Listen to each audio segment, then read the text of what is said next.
Yo les bros, c'est Goji et j'espère que vous allez bien. Aujourd'hui on se retrouve pour la review du chapitre 1053 et effectivement comme vous pourrez le remarquer, le format a changé. Alors ne vous inquiétez pas, ce n'est que pendant le temps de cette review. En effet ce week-end je suis en déplacement et donc je n'avais théoriquement pas du tout le temps de faire cette vidéo. Mais étant donné que je n'ai pas pu faire la review du chapitre précédent, le 1052, je ne pouvais pas me résoudre à vous laisser une semaine de plus sans vidéo. Surtout qu'il s'agit là du dernier chapitre avant la grande pause d'un mois qu'Oda va prendre pour réorganiser la saga finale de One Piece. Alors désolé mais on va faire avec les moyens du bord. Cette vidéo sera donc un petit peu différente des autres reviews que je fais puisque j'ai moins de 24 heures pour faire le montage, mais je me rattraperai pour les prochaines vidéos. En tout cas, merci à tous de votre compréhension. Nous nous retrouvons donc aujourd'hui pour l'analyse de ce 1053e chapitre intitulé Les Nouveaux Empereurs qui révèle, comme son nom l'indique, les 4 nouveaux Yonko après la défaite officielle de Kaido et Big Mom. Nous allons donc pouvoir découvrir les 2 nouveaux prétendants à ce titre, mais pas seulement puisque ce chapitre nous révèle également les nouvelles primes de Luffy, Law et Kid, l'identité et les pouvoirs de Ryokugyu introduits dans le dernier chapitre, et surtout le secret de l'emplacement d'une arme antique, Pluton. J'ai rarement eu si hâte de commencer, alors les bros, laissez le petit like pour soutenir la chaîne et permettre à cette vidéo d'être mieux référencée, et évidemment abonnez-vous histoire qu'on tâte rapidement les 400 000 abonnés. Sur ce, une très grosse vidéo nous attend, alors commençons. L'un de mes plus grands regrets de ne pas avoir pu faire la review du chapitre précédent venait de ne pas pouvoir parler de Ryokugyu qui venait enfin de se dévoiler. Cet amiral apparaissant et dévoilant ses pouvoirs alors qu'on attendait ça depuis des années. Un personnage qu'Oda a teasé d'une façon absolument folle, que Doflamingo considérait lui et Fujitora comme des monstres de puissance. Et comment être déçu après une introduction aussi folle que celle qu'il nous propose aujourd'hui? La semaine dernière, son fruit du démon était enfin confirmé, Ryokugyu avait bel et bien un rapport avec les végétaux. C'était la principale théorie au sujet de ses pouvoirs, donc absolument pas de grande surprise de ce côté, pourtant ça n'empêche pas d'apprécier voir la bête à l'œuvre, et dans ce chapitre, je peux dire qu'on est servi. Après avoir débarqué sur Wano, l'amiral se rend directement sur Udon et y trouve Queen et King en convalescence après avoir perdu leur duel contre Zoro. Cela nous confirme qu'ils n'étaient donc pas morts, par contre leur destin est moins sûr après avoir rencontré Ryokugyu qui a utilisé son fruit du démon pour absorber les nutriments de leur corps à travers des racines générées par son corps. Tel un arbre, il se sert de ces dernières et draine l'énergie de tous les rescapés de l'équipage de Kaido qu'il doit ensuite convertir en puissance ou en nourriture, ce qui expliquerait donc pourquoi il n'a pas mangé depuis 3 ans, chose qu'il nous révéla dans le chapitre 905. En effet, son fruit du démon lui permet de se nourrir différemment des autres humains. Alors qu'en est-il actuellement de King et Queen ? Eh bien en toute sincérité, ils sont censés mourir. Mais vu qu'Oda joue d'une façon bizarre avec les morts ces derniers temps en tuant des personnages qui ne seraient pas morts en temps normal et faisant survivre d'autres qui auraient dû mourir, c'est difficile de se prononcer. Pour éliminer la menace de l'équipage aux 100 bêtes, je pense effectivement qu'au pire ils sont morts et au mieux ils sont au bord de la mort prêts à être emprisonnés par la marine. Alors il y a beaucoup de choses à analyser autour de Ryokugyu à un tel point que je ne sais même pas par où commencer, alors ouvrons tout simplement le bal avec un sujet des plus simples, la raison de sa présence ici. Il est censé faire ce que le CP0 n'a pas fait. Capturer Nico Robin. En effet, la femme pouvant décrypter les poneglyphes est à nouveau la cible du gouvernement. Bien que le Cypherpole n'ait pas parvenu à accomplir sa mission, et vu leur niveau ça m'étonne pas du tout, l'apparition de Ryokugyu peut changer la donne, et va changer la donne. Pour autant, est-ce que la puissance va changer quelque chose? Car qu'on se le dise franchement, Ryokugyu n'a strictement aucune chance de gagner son combat solo contre tout Wano Kuni, pirates, minx et samouraïs inclus. Pourtant, s'il veut récupérer Robin de la manière forte, il va falloir passer par la case baston, donc je pense qu'on peut mettre de côté cette idée, sauf si sa puissance de fou furieux lui permet ne serait-ce que de tenir tête à Luffy. Luffy qui lui-même tenait tête à Kaido. Il y a donc 2 options et la première, il la kidnappe discrètement. Bon, j'en suis pas fan du tout et pour cause, après Sanji il y a 200 chapitres, voilà que les Mugiwara devront sauver Robin encore, signifiant qu'ils n'ont donc pas été capables de la protéger. Si elle vient à se faire kidnapper, c'est un peu trahir l'esprit et l'intérêt de l'ellipse des 2 ans et de toute la conviction des Mugiwara après Enies Lobby. La deuxième option serait que, eh bien, ils trouvent un terrain d'entente. Il y a 2 ans, j'avais posté ma théorie sur Ryokugyu qui faisait écho directement à un SBS de One Piece où Oda parlait de lui et Fujitora. En bref, dans le SBS 76, un lecteur a demandé à Oda pourquoi il a choisi l'épithète du taureau et du tigre pour les 2 nouveaux amiraux. Car il faut savoir que dans un autre SBS encore, il avait déclaré qu'il y avait une raison très précise à ça, mais malheureusement, il nous avait pas donné plus de précision. Alors, en s'accordant avec le mythe de Momotaro, le fan qui a posé cette question a réalisé que le Oni, soit l'ogre d'Onigashima, était représenté par un pagne en peau de tigre et des cornes de taureau sur la tête, soit les signes distinctifs de Fujitora le tigre et Ryokugyu Ryu le taureau. La théorie continue, elle est intéressante, mais pour la résumer, le tigre et le taureau, dans la cosmologie japonaise illustrée par des animaux, sont à l'opposé du chien, du singe et du faisan, les trois amiraux de base que sont Akainu, Kizaru et Aokiji. L'idée était donc que le tigre, Fujitora, et le taureau, Ryukugyu, soient les opposés des amiraux originaux en étant littéralement le mal qu'ils combattent. En gros, Fujitora et Ryukugyu seraient des infiltrés pirates, voire même révolutionnaires, et chercheraient à saboter la marine de l'intérieur. Alors ça paraît un peu facile comme scénario, mais pourquoi pas? Ryukugyu connaîtrait Robin et vice versa, qui a eu un passé chez les révolutionnaires et ne viendrait peut-être pas la capturer, mais l'aider. Voilà. Pas plus d'arguments pour le moment, mais au moins ma vision sur les deux possibilités a été expliquée. Je trouve ce genre de scénario toujours assez imprédictible, il faut avouer qu'un amiral débarquant seul pour une mission pareille, c'est à la fois étonnant, peu compréhensible et a tendance à déstabiliser le lecteur pour éviter d'éventuelles prédictions scénaristiques. Ok, et si maintenant on parlait de ce fruit du démon? Alors, je n'aurais pas pensé qu'il me perturbe autant pour tout vous dire. Non pas que je n'aime pas la façon dont il l'utilise ou quoi, bien que au contraire, j'ai trouvé ça très stylé, mais plutôt car j'arrive pas à me retirer de la tête l'idée qu'il peut cacher un secret absolument dingue. Bon alors c'est peut-être un paramécia basique, lui permettant de générer des végétaux, etc. Mais si ce n'était donc pas un paramécia, si c'était un Zoan. Et oui, Luffy est un Zoan, il possède des propriétés du Ito Itonomi modèle Nika, un Zoan mythique lui accordant les pouvoirs du caoutchouc, mais pas que, c'est celui d'un dieu, le dieu du soleil. Ce même dieu du soleil que l'on retrouvait cité aux côtés du dieu de la pluie, du dieu de la terre et surtout du dieu de la forêt dans la scène de l'hôtel sacrificiel de Skypiea durant le flashback de Norland. Ah bah là oui, il fallait s'y attendre, hein. Oda il a foutu la merde avec son histoire de dieu soleil, fruit du démon mythique, paramécia et Zoan à la fois. C'est un bordel et forcément... ça a des conséquences sur nous. Bon alors je pense qu'il y a une très petite chance, parce que ça paraît quand même trop gros pour être vrai, que Ryukugyu puisse avoir le Zoan, ou peut-être le paramécia du coup, du dieu de la forêt, quand Luffy, lui, a celui du dieu du soleil. Mais ça serait intéressant, très intéressant, car ça pourrait signifier que ces dieux priés par les Shandia vont apparaître à tour de rôle, que si on suit l'image de Luffy, alors chacun va avoir un impact positif sur le monde. Luffy, dieu du soleil, va lever l'aube et libérer les esclaves. Ryukugyu, dieu de la forêt, va recréer de la végétation grâce à son pouvoir dans les zones abîmées par les humains, tels Wano Kuni. Et dieu de la pluie et dieu de la terre auront également un rôle important en apportant la pluie ou même en reformant les îles détruites par les guerres. D'ailleurs, qui sait, c'est peut-être le dieu de la terre qui a formé la paroi de roche autour de Wano Kuni pour protéger l'île. Alors c'est très facile, on se le cache pas, de penser ce genre de choses vu la révélation récente sur Luffy. On va forcément avoir envie de voir ces dieux un petit peu partout, mais jusqu'à présent j'avais aucune théorie sur eux.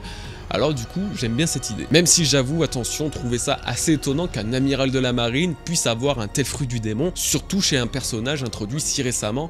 Mais écoutez, pourquoi pas. Bon, la vidéo est assez longue, je vais éviter de m'attarder trop sur chaque sujet, vu tout ce qu'il y a à analyser dans ce chapitre, c'est dur de faire complet et concis à la fois, mais on aura de toute façon très largement de quoi parler au sujet de Ryukugyu dans les prochaines reviews. En tout cas, c'est une très bonne première impression pour moi, et j'ai très hâte de le voir davantage en action.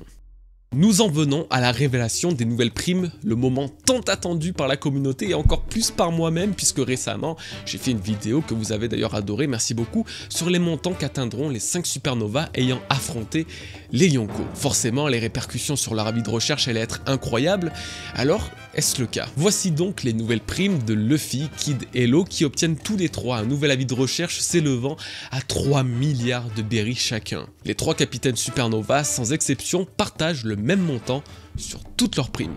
Bon, alors concernant mes prédictions.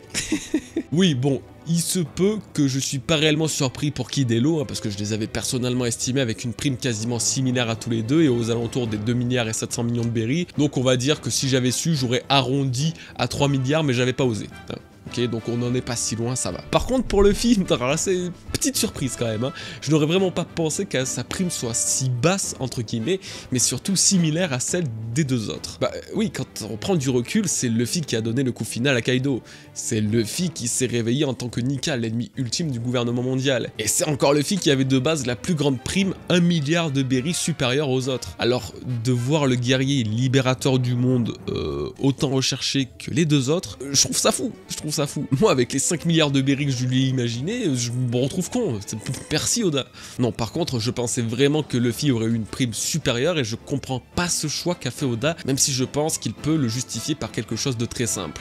Ce n'est pas que Luffy vaut forcément moins, ce n'est pas que Luffy vaut pas les 5 milliards ou je ne sais quoi. C'est juste que le gouvernement ne veut pas attirer l'attention sur Nika et redonner malheureusement espoir au monde. Quand je réfléchissais à la future prime de Luffy, j'ai vraiment eu cette réflexion, et c'est pas si con quand on prend du recul, que Luffy passe de 1,5 milliard à 5 ou 6 milliards, tous les yeux seraient rivés sur lui, son nom à lui, et personne d'autre traverserait les océans. Alors que là, ce sont Kid, Law et Luffy qui font la une des journaux. La pilule, elle passe quand même beaucoup mieux. Ce qui expliquerait aussi pourquoi nous avons eu cette scène du Gorosei au début du chapitre, ne voulant pas que la photo de Nika soit publiée, ainsi que le dit soit barré. Ils se sont enfin dit qu'ils ne devaient pas trop donner d'intérêt à Luffy, sinon le monde allait capter quelque chose. Pour le dire, on va pas se le cacher, c'est quelque chose qu'ils auraient dû faire un peu plus tôt, hein, ça c'est clair. Mais ça montre aussi qu'ils ont bien peur de ce que cette initiale peut faire dans les années à suivre. Il y a donc bien une prophétie à propos d'un D en particulier qui va venir, et ils en sont absolument terrifiés. En tout cas, ce qu'a fait le GOAT de Morgan Big News en laissant Luffy apparaître dans une telle forme, ça va avoir de grandes répercussions à l'avenir, ce n'est pas pour rien, c'est le début d'un foreshadow. J'ai vraiment cette sensation que le monde entier va apprendre l'apparition de Nika et que tout va s'enclencher très vite, que des révolutions vont avoir lieu et que l'espoir va renaître à travers le monde entier. Pour en revenir aux trois principaux intéressés, Luffy, Kid et Law, eh bien j'imagine qu'Oda a tenté de restreindre la prime de Luffy pour lui permettre d'en obtenir au moins 2 nouvelles d'ici la fin de One Piece. Une qui lui fera atteindre les 5 milliards peut-être, et l'ultime qui la fera dépasser celle de Roger en devenant le pirate le plus recherché des mers. Du coup, celui qui m'interroge actuellement, c'est Kid. Oda cherche à le mettre, lui et les deux supernovas, sur un pied d'égalité. Sauf que sur papier, eh bien, Law et Luffy lui mettent une pine totale. Je suis désolé pour le terme, mais c'est ce qui est. Les deux sont dédiés, les deux ont des fruits du démon à la fois craints et recherchés par le gouvernement, et les deux sont les instigateurs de la défaite de Kaido. Alors, Kid, lui, il a quoi? Ok, le Haki des rois, c'est intéressant, mais c'est tout. Avouons que, contrairement aux deux autres, c'est pas dingue. Donc j'ai deux hypothèses. Premièrement, c'est lui aussi un D. C'est une des plus vieilles et connues théories sur Kid en faisant de lui le dernier D manquant à ce trio. Comment et pourquoi il l'est, ça je laisse Oda le développer dans son histoire. Voilà, ni plus ni moins. Deuxièmement, il a en sa possession quelque chose de rare et précieux et prisé par le gouvernement. Sans savoir réellement de quoi il s'agit, il faut pas oublier quelque chose. Kid a attaqué Big Mom pour récupérer quelque chose. Pour que Big Mom elle-même s'en intéresse, ça devait avoir une grande importance, et pour que Kid s'en intéresse aussi, ça devait sans doute être totalement autre chose que de la nourriture. Donc s'agirait-il d'un trésor, d'une carte, d'un artefact? Pour l'heure, le mystère est entier, mais on peut être sûr que Kid aura un rôle bien précis plus tard, et grâce à cet objet. Bon, j'ai pas mal débrief suite à l'annonce de ces primes, mais une autre chose m'interpelle. Une chose m'intéresse. Vous le savez tous, quand une nouvelle prime de Luffy est dévoilée, nous avons une grande scène montrant la réaction de tous ceux qui la connaissent, souriant en le voyant s'approcher petit à petit du titre de roi des pirates, etc. Ce qui m'intéresse, c'est de connaître la réaction qu'auront certains personnages en le découvrant sous sa forme du Gear 5. Sous sa forme Nika. Shanks va-t-il reconnaître Nika de la prophétie? Va-t-il faire le lien avec le Gomu Gomu no Mi volé et comprendre qu'il est enfin éveillé? Est-ce que c'est du coup le temps pour lui de le rencontrer enfin après toutes ces années? Et surtout, que pouvons-nous attendre de la réaction de Marshall D. Teach? C'est lui le spécialiste des fruits du démon, qu'il connaisse la légende autour de Nika ou même du Ito Ito no Mi, mythique que Luffy possède véritablement, c'est pas à exclure du tout. Je pense que ces réactions peuvent vraiment être déterminantes pour la suite de One Piece. On va pouvoir découvrir qui sait des choses et qui ne le sait pas. Ceux qui connaissent la légende de Nika, tels les prisonniers ou esclaves, retrouveraient la foi en apprenant que le dieu du soleil est de retour. Avant de conclure et de parler des empereurs, parlons un petit peu de Robin et de ses fameuses péripéties de fin d'arc. C'est en effet une habitude, chaque fois qu'un arc se termine, elle s'isole dans un petit coin pour lire des poneglyphes dont elle nous révélera la signification que 20 ans plus tard. Alors, non, pas 20 ans plus tard dans le futur de One Piece, hein, mais 20 ans dans notre futur à nous, puisque tout ce qu'elle peut lire, elle n'en parle pas du tout, pour lâcher une gigabombe au dernier moment. C'est en effet ce qui s'est passé encore aujourd'hui, on est habitué avec ni plus ni moins qu'une arme antique. Elle nous fait un remake exact de l'île des hommes poissons avec la scène de Neptune, père de Shirahoshi, mais cette fois-ci avec Itetsu, de son vrai nom Kozuki Sukiyaki, père d'Oden et grand-père de Momonosuke. En parlant avec lui, elle explique chercher Pluton, l'arme antique, se cachant sur Wano Kuni. Bon, ok, on recommence par quoi? Alors, Itetsu, qui est en réalité le père d'Oden, c'est assez dingue quand on y pense. Je ne sais pas comment il a pu survivre à sa maladie, on le saura peut-être plus tard, mais je pense surtout à cette théorie qui avait de ouf tourné il y a de ça 1 an ou 2, où les gens avaient justement réussi à pré-shot ce plot twist, avec des petits indices, etc. C'était une vraie chasse au trésor, c'était trop bien foutu. C'est fou et surtout ça va avoir un impact grandiose plus tard. Pourquoi? Eh bien tout simplement parce que Momonosuke va enfin pouvoir apprendre à lire et écrire les poneglyphes. Avec la mort d'Oden, l'art des Kozuki n'avait pas eu le temps de perdurer à travers Momonosuke, qui n'avait aucune connaissance sur le sujet. Pourtant c'était un héritage très important de cette famille. Alors la réapparition de son grand-père signifie que ce dernier va enfin pouvoir lui apprendre tout cet art, ainsi Momonosuke plus tard pourra écrire un poneglyphe, le traduire mais également l'enseigner à ses enfants. Et là je viens d'avoir une scène avec Momonosuke écrivant sur un giga poneglyphe l'histoire de Luffy et toutes ses péripéties qu'il a pu vivre avec lui et comment il a dévoilé l'aube sur le monde. Putain, c'est beau. C'est donc une belle surprise symbolique que de voir la famille antique des Kozuki pas totalement éteinte et qu'un véritable héritage pourra être construit. Mais alors la plus grande révélation aujourd'hui, c'est Pluton, cette arme antique que nous recherchons depuis 21 ans, que nous pensions endormie sur Alabasta, est actuellement sur Wano Kuni. Non mais avant de continuer cette review, il faut que j'applaudisse une fois encore Nina qui avait donc vu juste. Depuis facile 3 ans, peut-être même plus, elle me baratine avec son Pluton Wano, que ce pays est trop relié à cette arme antique et qu'elle ne peut pas être ailleurs. Alors même si j'ai fini par accepter sa théorie, ça a mis du temps et pourtant elle a montré une fois de plus que c'était la boss. Alors je le répète, mais en termes de théorie elle est imbattable, allez voir sa chaîne, portez lui du soutien les bros, elle le mérite, en plus elle est pas très loin des 100 000 abonnés, c'est le moment de foncer, vous le regretterez absolument pas. D'ailleurs on a aussi un Discord en commun, alors rejoignez-le, ça nous fera plaisir. Bref, encore bravo partenaire, je sais pas quoi te dire, trop forte. Maintenant parlons de cette arme, que fait Pluton ici, quel sera l'impact futur de sa révélation, et pourquoi Robin ne l'ouvre jamais quand il le faut. Aux 2 premières questions, nous allons tenter de trouver une réponse, la 3e c'est un mystère complet, on va donc éviter. C'est la 2e fois que le lieu de repos d'une arme antique est dévoilé et c'est donc la 2e fois qu'on peut observer quelque chose d'assez récurrent. En effet, Robin avait découvert le poneglyphe de Chandora révélant l'emplacement de l'arme antique Poséidon qui ne se trouvait donc pas sur Chandora mais à son opposé chez les hommes poissons. Aujourd'hui, nous apprenons que le poneglyphe découvert sur Alabasta indiquait bel et bien l'emplacement de Pluton qui n'est non pas sur la première partie de Grand Line mais dans le Nouveau Monde. Donc tout naturellement, le jour où le poneglyphe d'Uranus sera trouvé, si ce n'est pas déjà fait, Robin, alors on devra s'attendre à ce qu'il ne se trouve pas sur l'île en question. C'est plutôt logique, rien de vraiment nouveau. En tout cas, il doit y avoir un lien qui n'est pas encore expliqué entre Alabasta et Wano Kuni pour que un possède un poneglyphe indiquant l'arme antique de l'autre, ainsi que Chandora et l'île des hommes poissons pour la même raison. Il doit y avoir vraiment quelque chose qui s'est fait durant l'ancien royaume, un pacte peut-être pour protéger et puis séparer les puissances, mais c'est indéniable que ces royaumes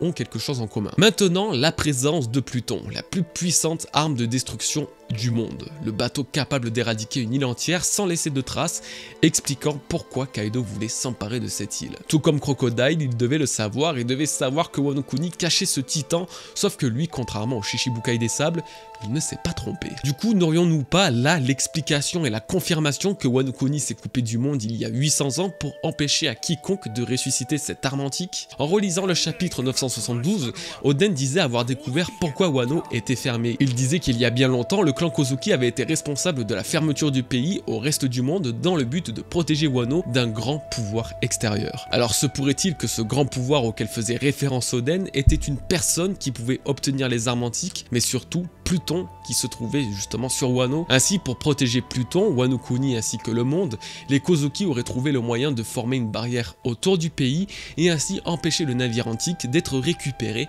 pour semer le chaos. Ce qui signifie également que le jour où Pluton sortira de son sommeil sera le jour où le pays de Wano Kuni ouvrira ses frontières. Peut-être que c'est Zunesha lui-même qui pourrait tracter cet immense navire. C'est vrai, après tout, Pluton est considéré comme une arme de destruction comme on n'en a jamais vu dans le monde, et je doute qu'il fonctionne qu'avec une grande voile et un petit navigateur. Du coup, Zunesha serait la seule créature capable de tracter ce navire grâce à son gabarit, ce qui expliquerait pourquoi l'éléphant étant relié à Wano Kuni, Pluton ne fonctionnerait en quelque sorte qu'avec lui et avec Momonosuke qui serait capable de le diriger. Voilà, c'était donc ma déduction à propos de cette arme antique. Le sujet est absolument passionnant, maintenant, mais comme je vous l'ai dit, j'ai tellement à dire par la suite et tellement peu de temps pour le faire que je suis obligé d'un peu me réserver. En tout cas, c'est vraiment une immense révélation, car depuis l'arc d'Enies Lobby, le même arc où Robin a ironiquement été enlevé, comme ça doit normalement arriver sur Wano Kuni, Pluton n'a plus jamais été mentionné. C'est un grand retour en arrière que nous propose Eiichiro Oda pour encore mieux avancer et enfin révéler l'histoire des armes antiques capables de détruire ce monde.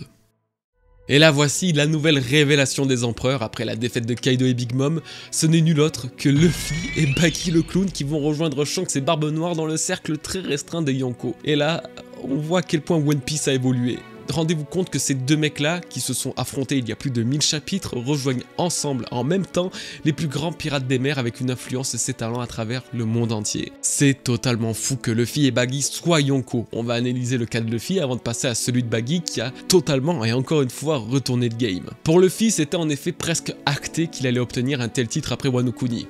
Rien qu'après les événements de Whole Cake Island, il était déjà considéré comme le 5e empereur, un titre qui devait même pas exister à la base. Il n'y a donc pas de surprise à le voir au côté des autres, mais en même temps, quelle nostalgie, hein. Aujourd'hui plus que jamais, il est dans le top des pirates les plus influents et les plus puissants du monde. Plus que jamais, Luffy s'approche du titre qu'il convoite tant depuis le début. C'est un grand jour aujourd'hui. Luffy officiellement empereur des mers, c'était prévisible, mais il faut quand même se rendre compte que ça a son effet, c'est pas rien, on s'en souviendra encore après One Piece de ce moment. Ce qui justifie d'autant plus ce nouveau titre, c'est le lien qu'a Luffy à travers le globe et les membres qu'il a pu recruter dans sa flotte. Sans s'en rendre compte, il a créé une véritable organisation en libérant autant de pays, en se liant d'amitié avec autant de personnes. Luffy, il a créé un empire et son influence n'a absolument rien à envier aux autres empereurs. Rien que sa flotte, 5600 membres et pirates renommés qui vont sans doute continuer à grandir eux aussi, ça lui a fait une puissance de frappe absolument gigantesque. Et puis les nations qu'il a ralliées à ses côtés et les alliances qu'il est capable de créer avec d'autres pirates. Luffy n'a vraiment jamais autant mérité un titre que celui-ci. Maintenant qu'il fait officiellement partie des plus grands, je ne peux pas m'empêcher de l'imaginer agir comme les autres empereurs. Imaginez-le le voir sur une île qui est devenue son QG et territoire,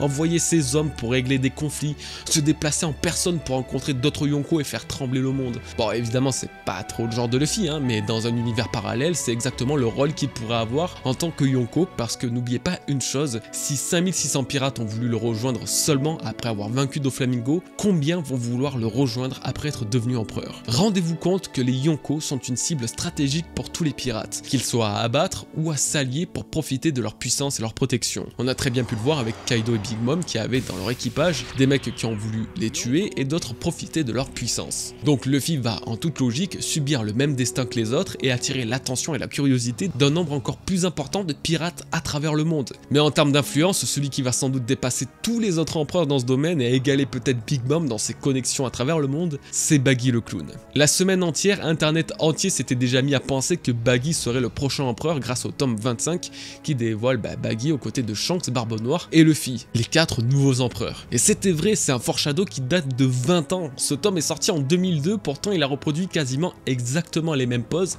dans le même ordre. On est d'accord, Oda il a foiré grave des trucs sur Wano, hein. C'est mon arc préféré et pourtant je pense que j'ai 30 minutes de vidéo à faire sur tous les défauts qu'il y a pu avoir dans cet arc et tout ce qui m'a pas plu surtout récemment, hein. Donc il n'y a pas de doute et on en parlera dans une grosse vidéo lorsque l'arc sera officiellement clos. Mais là encore une fois, il montre à quel point il est juste trop fort. Bon, là on a largement de quoi dire. Buggy est devenu empereur. Autant Luffy paraissait prévisible, hein, autant je dois avouer que celui-là, je l'avais pas vu venir. Pourtant, je ne suis absolument pas étonné et l'idée m'a très largement traversé l'esprit depuis presque 7 ans que je théorise sur One Piece. En effet, dans ma vidéo sur les 4 futurs empereurs des mers à la fin de One Piece qui date d'il y a 4 ans, je vous dévoilais les derniers prétendants au titre de Yonko. Et à la fin, j'expliquais que Buggy tiendrait parfaitement ce rôle et donc que ça pouvait arriver. Alors effectivement, je ne pensais pas aussitôt, hein, pas aussi vite non plus, mais voilà que le clown de la piraterie a atteint ses sommets. Mais alors que s'est-il passé depuis le chapitre 956? Il y a 100 chapitres du coup, au moment où la marine se rendait chez les Shichibukai pour les arrêter après que leur statut soit aboli. Buggy devait être arrêté tout comme les autres, pas être propulsé à peine 2 semaines plus tard au titre de Yonko, donc c'est là que ça devient très intéressant. On sait très bien que Buggy ne brille pas par sa puissance au combat contrairement à tous les autres empereurs qui ont mérité cette place en démontrant une force absolument exceptionnelle. Du coup, ce n'est sans doute pas en éradiquant la flotte de la marine qu'il a pu les convaincre de le faire passer au grade encore au-dessus de Shichibukai. Et d'un autre côté, pour être empereur, il faut être fiable, puissant, influent et donner une très bonne raison à la marine et au gouvernement d'être propulsé dans un tel rôle. J'ai donc 2 hypothèses sur comment et pourquoi Buggy est devenu empereur. La première, comme à son habitude, il a bluffé. Comme je le disais, Baggy ne peut indéniablement pas offrir une puissance individuelle et digne d'un vrai empereur au gouvernement mondial. Il ne remplacera ni Big Mom ni Kaido, ou alors il s'est vraiment passé des dingueries depuis quelque temps. Donc si Baggy n'a pas été promu pour sa puissance, il l'aurait été pour une ou plusieurs fausses informations d'importance capitale qu'il a fournies au gouvernement. Il aurait simplement bluffé et menti, promettant mondes et merveilles pour obtenir ce rôle au lieu d'être enfermé. Ça correspond donc parfaitement à Baggy qui a tendance à toujours abuser de grands gestes, de grandes paroles, alors qu'au fond, c'est de la flûte. L'une de mes hypothèses est donc qu'il ait menti, bluffé sur un sujet important pouvant conférer un grand avantage à la marine et au gouvernement. Et mon autre hypothèse, c'est la même chose, sauf qu'il n'aurait pas bluffé. En effet, Baggy sait tout un tas de trucs sur le monde. Il faut dire qu'il est pirate depuis sa plus tendre enfance et que le destin l'a mené à voyager aux côtés de Roger, celui qui a conquis les mers. Même s'il n'a pas atteint l'Aftel et ne connaît pas tous ses secrets, je pense qu'il a connaissance d'informations que le gouvernement n'a pas. Alors que ça concerne cette fameuse île, le One Piece ou bien encore le trésor du Captain John qu'il aurait finalement trouvé, Baggy aurait cédé pour sa liberté et sa vie quelque chose de très précieux, que ce soit matériel ou non. Bon, alors voilà, vous l'aurez constaté, il y a pas mal de mystères autour de cette nouvelle. Mais on a beau en rire, Oda ne troll pas. Il réserve à Baggy un traitement très spécial. On commençait à s'en douter après qu'il soit devenu Shichibukai, mais aujourd'hui c'est totalement confirmé. C'est, je le répète, pas du tout du troll. Et ce n'est pas pour rien qu'il s'agit de son personnage préféré. Son titre de nouvel empereur nous permet aussi de voir des choses qui se sont passées précédemment avec une autre approche. Je pense évidemment à Shanks demandant une audience avec le Gorosei pour parler d'un certain pirate au chapitre 907. J'avais comme théorie principale, et j'ai toujours, que c'était Barbe Noire, que Shanks voulait avertir le Gorosei que Teach préparait quelque chose de mauvais, en l'occurrence, et qu'il fallait plus se méfier de lui que de tous les autres. Quelque chose comme ça. Donc, et même si je le pense toujours, cette révélation de Baggy empereur me fait un petit peu douter. Et si Shanks avait rencontré le Gorosei pour parler de son ancien Nakama, Baggy? J'insiste sur le fait que ce rôle d'empereur doit lui servir à quelque chose. Baggy n'est pas là en décoration et son rôle final aura un impact absolument décisif dans l'arc ultime de One Piece, comme tous les empereurs en fait. Nous savons qu'il y a une prophétie dans le monde, sans la connaître parfaitement, elle mentionne l'apparition de futurs pirates et de l'aube qui va se lever grâce à Nika, Luffy. Et si Baggy faisait partie d'une façon ou d'une autre de cette prophétie, et s'il allait aider Luffy et Shanks à perpétuer la volonté de leur capitaine,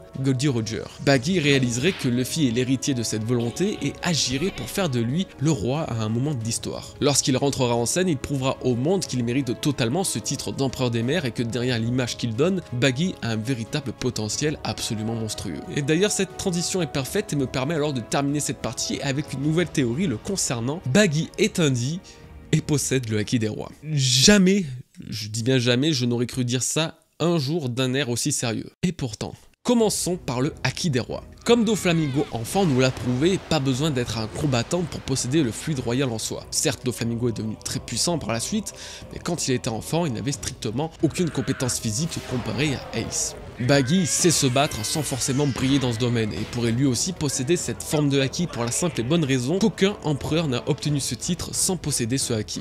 Car c'est très simple, tous ceux qui se font une telle renommée, une telle réputation et qui sont à la tête d'un tel équipage ont en eux le haki des rois. C'est parfaitement logique car je vous rappelle que la définition de ce haki, c'est qu'il soit possédé par des leaders, des conquérants à la volonté inébranlable, ceux destinés à se dresser au-dessus du reste du monde. Par exemple, quand j'avais théorisé sur Zoro qui allait avoir le haki des rois dans ma toute première vidéo d'il y a 7 ans, c'était le genre d'argument que je présentais. Pourquoi? Tout simplement car Zoro voulait être le meilleur épéiste au monde, et sa volonté n'avait donc aucun égal. Qu'il possède cette forme de haki n'était même pas une nécessité absolue, c'était juste une évidence. Et parmi les 4 empereurs d'origine qui nous ont été présentés à l'époque, à savoir Kaido, Barbe Blanche, Big Mom et Shanks, chacun possédait le haki des rois à un niveau absolument phénoménal. Par la suite, les empereurs ont changé, Teach, Luffy ainsi que Baggy ont été promus à ce titre. Luffy, lui du coup il possède le haki des rois, ça c'est sûr. Teach le possède aussi très certainement vu le pirate d'exception qu'il est. Alors comment et pourquoi Baggy serait le seul à ne pas l'avoir? Alors j'avoue une chose, ça irait dans l'esprit totalement loufoque du personnage. Le fait que lui seul n'ait pas le haki des rois tout en étant pourtant un empereur, c'est décalé et ça contraste avec son titre actuel. Mais la réalité en est tout autre. Baggy pour le coup c'est un véritable leader, peut-être plus que n'importe qui depuis le début d'ailleurs. Son équipage lui était d'une fidélité hallucinante au début de One Piece. Ensuite sur Impel Down et Marineford, il a rallié un nombre incalculable de pirates puissants par le biais de mystérieux tours du destin. 2 ans plus tard, il est Shichibukai et possède une entreprise incroyable avec plusieurs centaines, voire même plusieurs milliers de pirates sous son drapeau. Je peux vous dire une chose, c'est que n'importe quel pirate de renom qui n'est pas Baggy aurait été suspecté d'avoir le haki des rois tant ses capacités de leadership semblent incroyables. Alors oui, très clairement, attention, Baggy n'aura jamais le niveau d'un Shanks ou d'un Luffy, hein. Ça c'est une certitude. Pour autant, je pense qu'il a, d'une certaine façon, leur charisme, leur volonté et qu'il est capable de rallier les gens à sa cause aussi facilement que ces derniers. Donc Baggy, acquis des rois, pour moi c'est mérité et ça ne serait pas étonnant. Pour le Baggy D, c'est une autre pilule, pourtant j'ai un argument assez intéressant. Tous ceux portant cette initiale dans leur nom ont une caractéristique que l'on ne peut pas qualifier d'unique mais de très récurrente, qui est le rire. Le rire ou le sourire désigne le D, et ce depuis le début de One Piece. Et le moins qu'on puisse dire, c'est que Baggy n'est pas le dernier à sourire dans toute cette histoire. Ce qui m'a débloqué cette théorie, c'est surtout en voyant la page de présentation des Yonko dans ce dernier chapitre. On peut tous les distinguer, mais surtout que parmi les 4, 3 affichent un gigantesque smile. Et parmi les 3, on retrouve Luffy, Teach ainsi que Baggy. Luffy et Teach sont des D. Alors est-ce qu'il s'agit là aussi d'un foreshadow, tout comme la cover du tome 25, pour annoncer que Baggy est un D et que Shanks lui n'en est pas un? Bon, j'ai plein de trucs à dire sur Baggy, on en parlera dans une autre vidéo. En tout cas, c'est une agréable surprise de le voir ici et j'ai particulièrement hâte de voir ce que le clone 1000 pièces va bien pouvoir proposer pour se démarquer des autres empereurs absolument monstrueux. Eh bien les bros, c'est la fin de cette vidéo. Comme je l'ai dit, elle était très compliquée à faire pour la simple et bonne raison que j'avais un temps très limité, ce qui explique le montage et le format différent. Donc toutes mes excuses pour ça, cependant dites-moi malgré tout si elle vous a plu, vos retours font toujours autant plaisir, vraiment. Wano Kuni touche à sa fin mais nous n'avons pas fini de parler de cet arc, alors je vous réserve une vidéo avec mon avis en toute transparence sur l'intégralité de cet arc une fois qu'il sera vraiment terminé. En tout cas c'est un chapitre que j'ai beaucoup apprécié contrairement aux quelques derniers qu'on a pu avoir, j'espère que ça s'est vu et j'espère qu'il en est de même pour vous. On se retrouve donc très bientôt pour une nouvelle vidéo, en attendant portez-vous bien et merci à vous. Peace les bros.